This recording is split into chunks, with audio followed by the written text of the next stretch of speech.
வேறு வேறு கூட்டணி கட்சி நண்பர்கள் போட்டியிடணும். ஆனா இன்னைக்கு பார்த்தோம் அப்படின்னா இன்னைக்கு காங்கிரஸ் கட்சி அதிகாரப்பூர்வமாக 6 நபர்களை இங்க சஸ்பெண்ட் பண்ணியிருக்கிறார். காரணம், கட்சியை தாண்டி அவங்க போய் வேட்புமனுவை தாக்கல் பண்ணியிருப்பதாக காங்கிரஸ் சொல்லியிருந்தாலும் கூட நமக்கு தெளிவாக தெரிகிறது, புதுச்சேரியில் இந்தி கூட்டணி என்று சொன்னால் அது குழப்பமான கூட்டணி தான். அது மட்டும் இல்ல, திருமாவளவன் அவருடைய விசிகே கட்சி அவர்கள் கூட்டணி தர்மத்தை எல்லாம் மீறி 3 இடத்துல அவங்க போட்டியிடுறாங்க.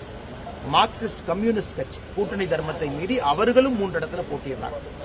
சில இடத்துல மக்களுக்கே குழப்பம். திமுகவும் இருக்கு, காங்கிரஸ் இருக்கு, விடுதலை சிறுத்தைகள் இருக்கு, கம்யூனிஸ்ட் கட்சி, மார்க்சிஸ்ட் இருக்கு. 4 வேட்பாளர்களும் சில இடத்துல இருக்கிறாங்க. அப்படி இருக்கும் பொழுது எப்படி இந்த இந்திய கம்யூனிஸ்ட் மார்க்சிஸ்ட் என்று சொன்னது போல அவங்க 3 இடத்துல இருக்கிறாங்க. அப்படி இருக்கும் பொழுது எப்படி இந்த கூட்டணி இவங்க ஆட்சிக்கு வரும் பட்சத்தில் மக்களுக்கு ஒழுக்கமான ஒரு ஆட்சியை கொடுப்பாங்க. அதனால்தான் இவர்கள் ஆட்சிக்கு வருவதற்கு வாய்ப்பே இல்லை. ஆட்சிக்கு முன்பே இவர்களால் ஒரு கூட்டணியை ஒழுங்காம அமைக்க முடியல. கூட்டணிக்குள்ள பரஸ்பர ஒரு மரியாதை இல்லை. 30 தொகுதிகளும் கூட இவர்களுக்குள்ள இடஒதுக்கீடு செய்து அந்த பேச்சையே அவங்களால காப்பாற்ற முடியல. எப்படி இவர்கள் 5 வருட காலம் மக்களுக்கு ஆட்சி கொடுப்பாங்க?